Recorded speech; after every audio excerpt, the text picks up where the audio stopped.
Okay, this is the berm we just walked, and now we're walking to, I don't even know which series it is. We'll call this the middle driveway berm.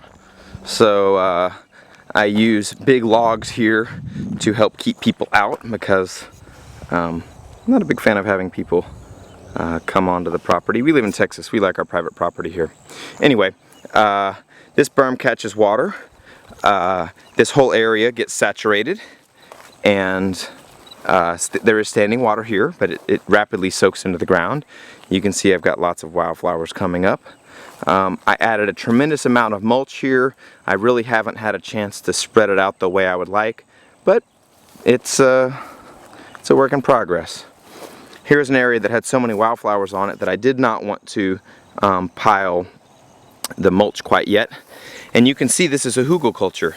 So inside of here we have got a stump that is, I don't know, a foot in diameter, 12 inches in diameter, 15 inches in diameter, and there's more all the way through there. Eventually I am going to cover this up with mulch, but for now I want the wildflowers to grow. I did plant some of one of my favorite trees or small shrubs, which is the red and yellow buckeye. Anyway, certain features I leave. I really like the yuccas, so anytime there's a yucca, I try to work around them. If there's a tree I really like, I try to work around it. This pulls the water back here. There's a berm that goes all the way down, and in really big rains, this little section right in here is maybe only 8 inches deep, but that whole area collects water and lets it soak in to feed the nice big beautiful oak trees.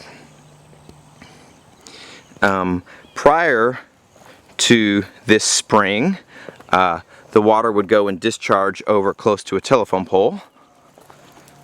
It would discharge right at this telephone pole, which I'm trying to show in the camera.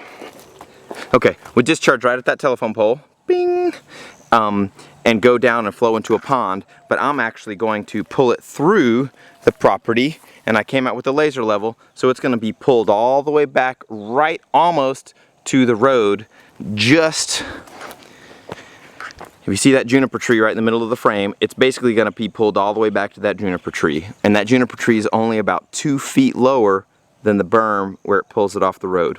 The wonderful thing about that is, instead of the water, moving from here to there and dropping 2 feet, it's going to move from there, come all the way down to here, flow all the way back to there, and drop 2 feet.